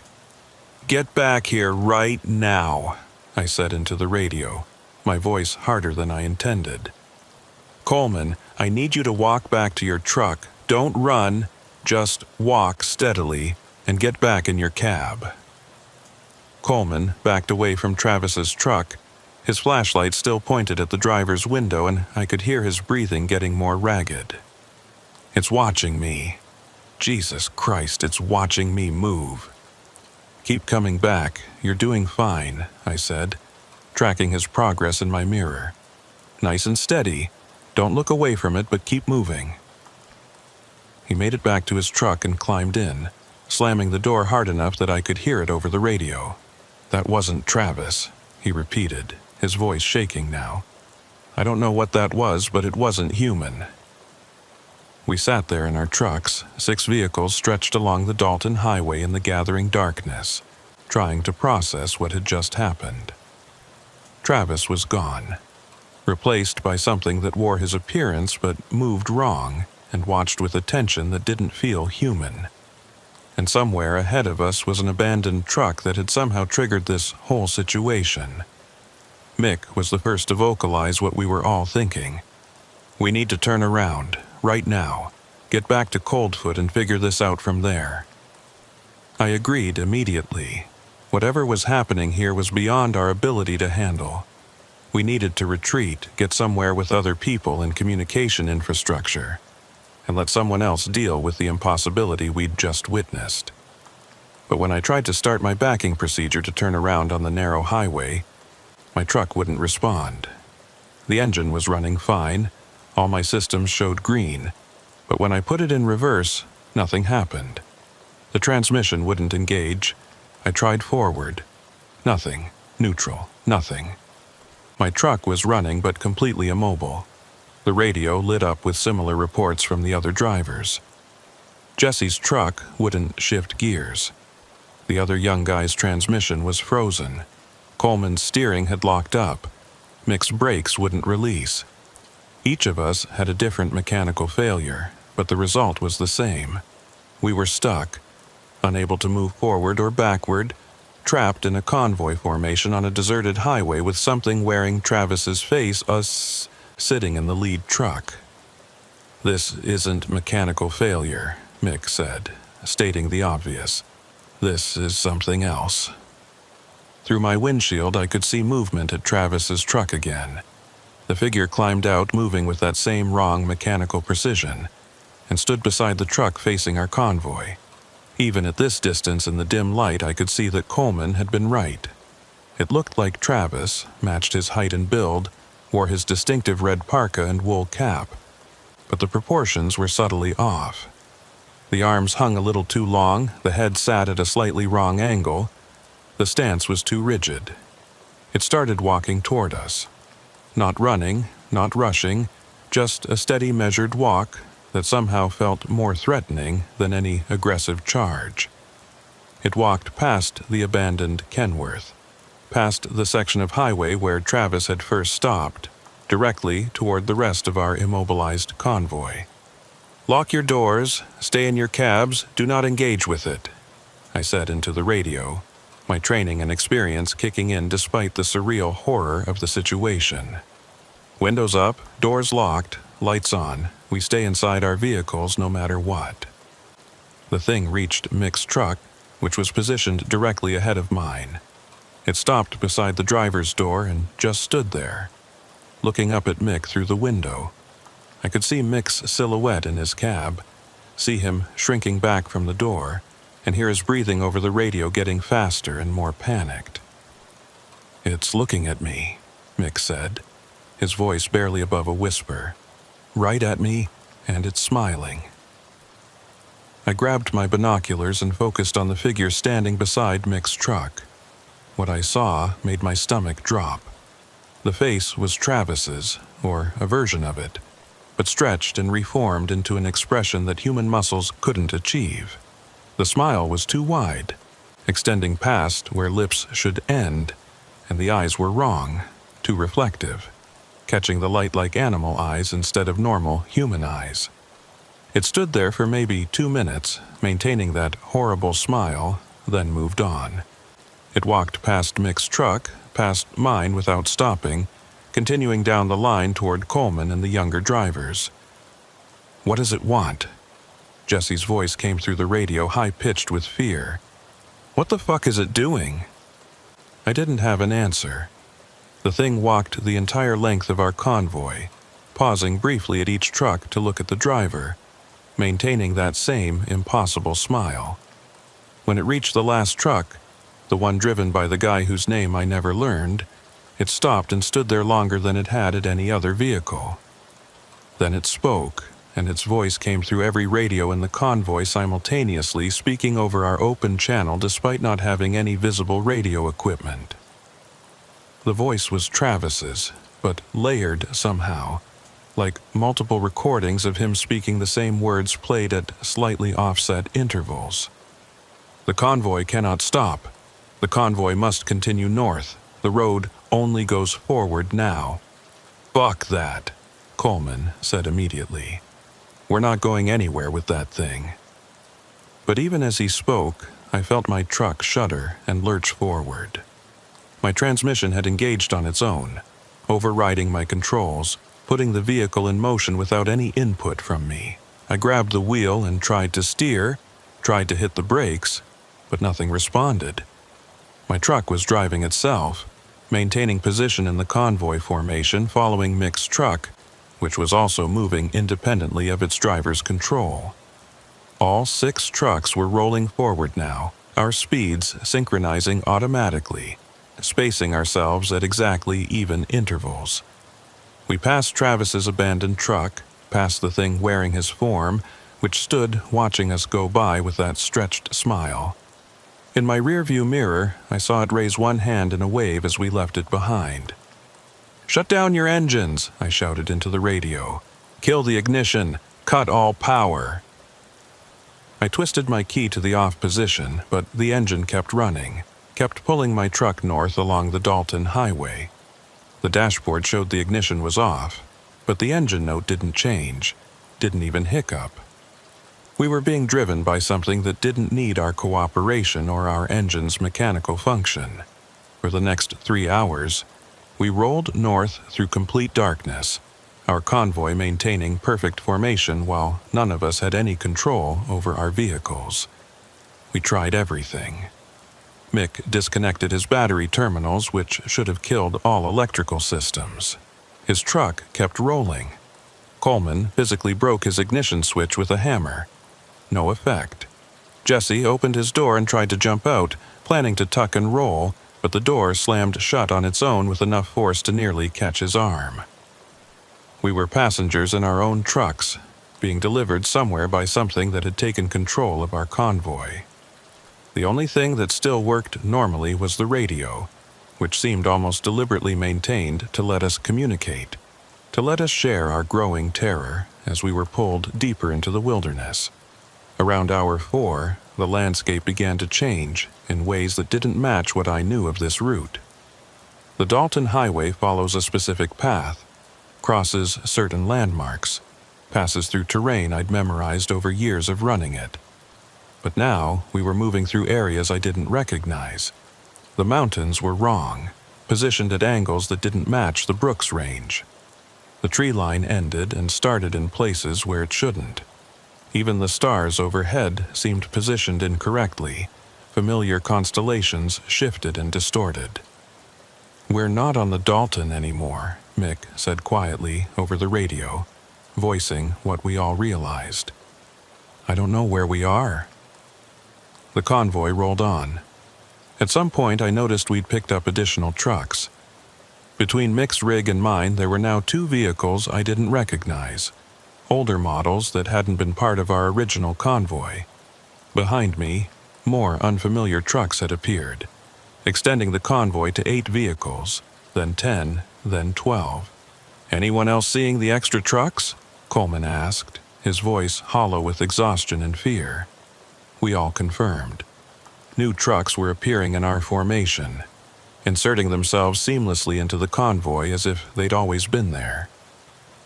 Through the darkness and the poor visibility, I couldn't make out details about them.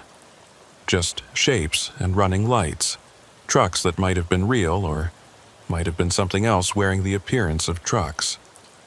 One of the new vehicles pulled alongside mine, matching my speed exactly, close enough that I could look across at the driver's cab. A figure sat behind the wheel, hands positioned at 10 and 2, staring straight ahead. The face was familiar in a way that made my chest tighten.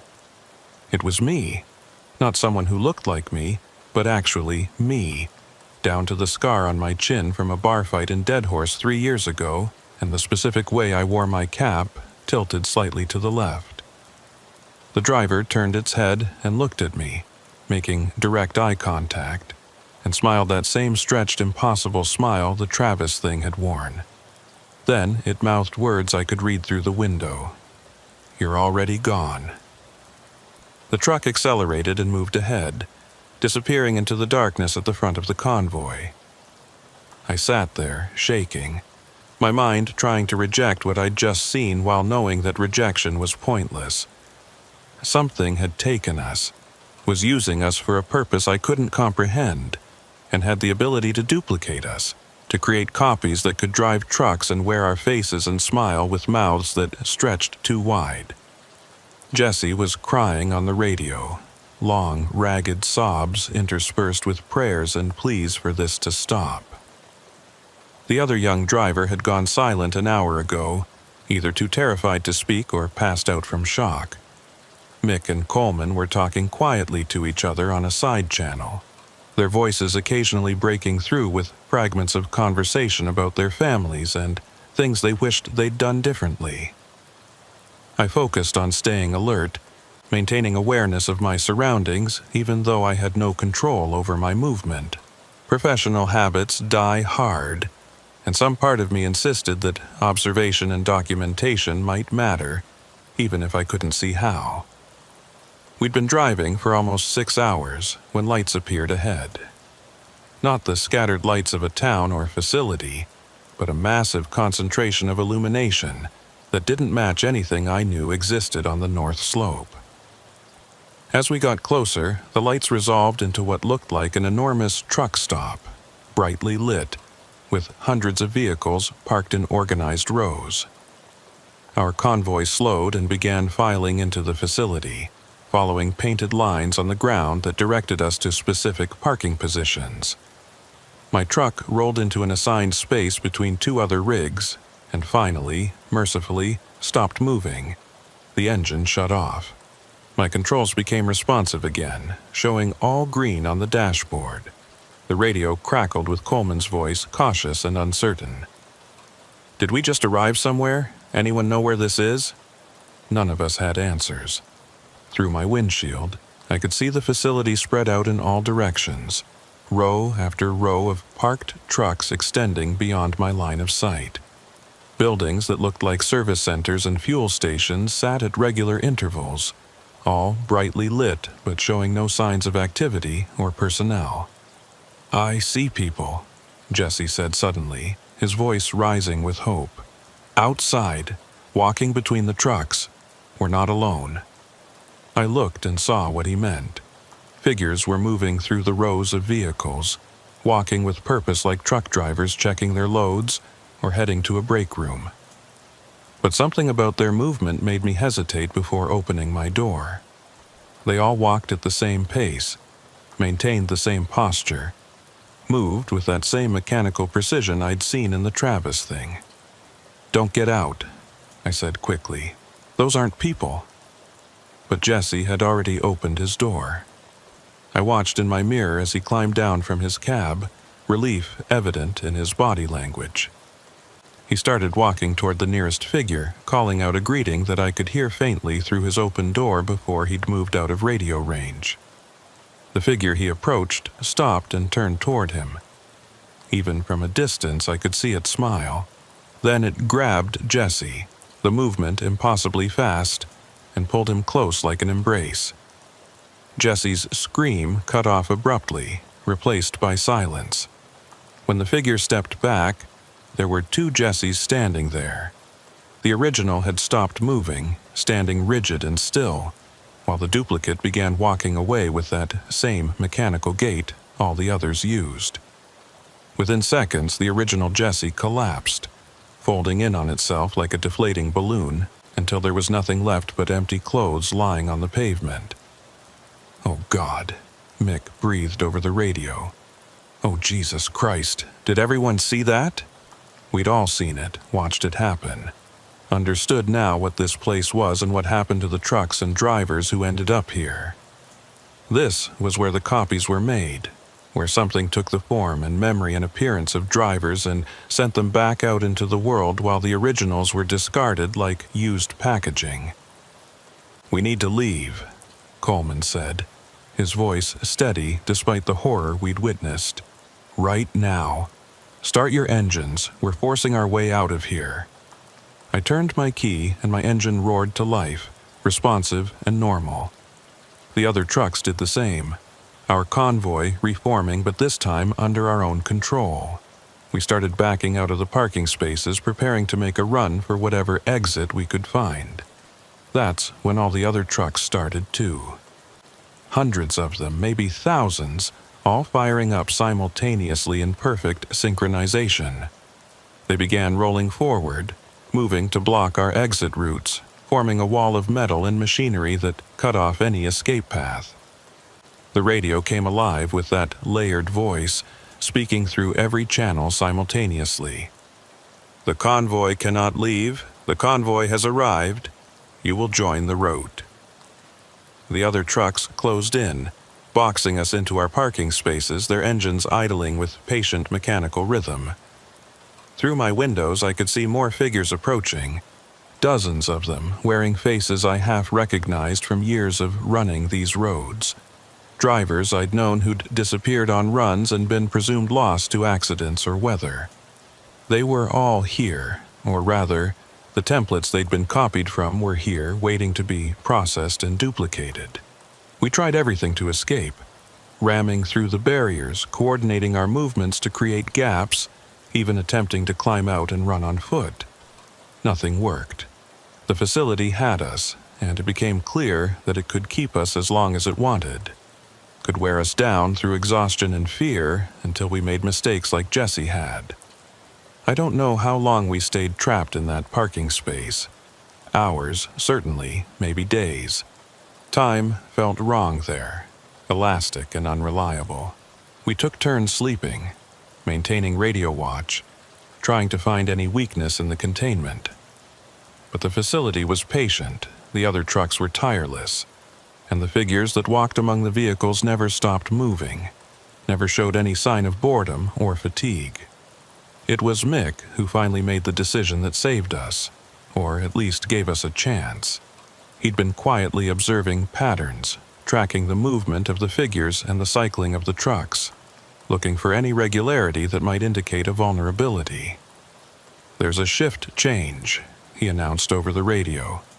"Every 6 hours, all the figures return to those buildings at the edge of the facility, and for approximately 3 minutes, the parking area is completely empty. Our next window is in 18 minutes. We have prepared in silence, each of us understanding this was likely our only chance. When Mick called the countdown, we timed it perfectly. At his mark, we fired up our engines and punched through the line of unmanned trucks surrounding us, our rigs taking damage but breaking free. The facility came alive behind us, hundreds of trucks starting to pursue, but we had momentum and desperation on our side. We found what looked like an exit road and took it, pushing our damaged vehicles as hard as they'd go, expecting at any moment to lose control or break down completely. The pursuit lasted for what felt like hours, but was probably only 20 minutes. One by one, the following trucks fell back or disappeared, until we were alone on a dark highway that gradually became familiar again. The stars realigned themselves into proper constellations. The landscape reformed into terrain I recognized.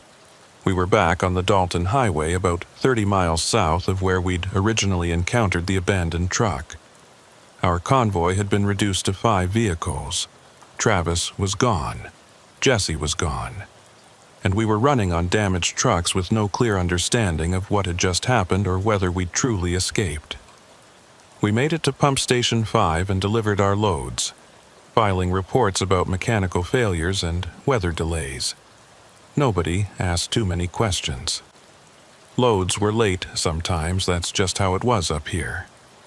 The company docked our pay for the damaged trucks and assigned us new routes.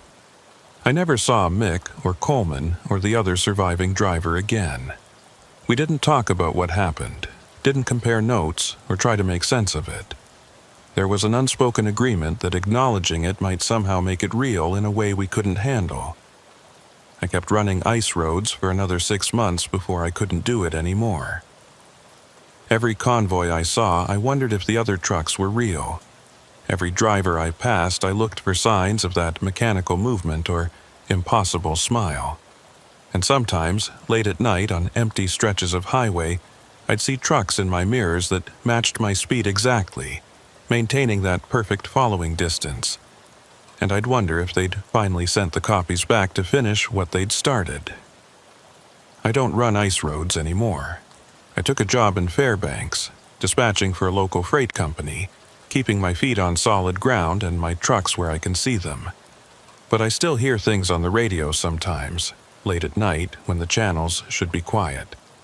Voices calling out positions and status reports using call signs that don't exist, describing routes through places that aren't on any map. The convoy is still running out there. I know it is. Still collecting drivers, still making copies, still serving whatever purpose that facility was built to serve. And some part of me knows that the Wade Briggs who came back from that run isn't entirely the same Wade Briggs who left Fairbanks that Tuesday morning. Sometimes I catch my reflection moving slightly wrong in mirrors and windows. Just a small deviation from what I intended, a gesture that doesn't quite match my muscle memory. And I wonder if I really escaped, or if I'm just another copy, programmed well enough to believe I'm real, waiting for the signal to return to the convoy and take my place among the others.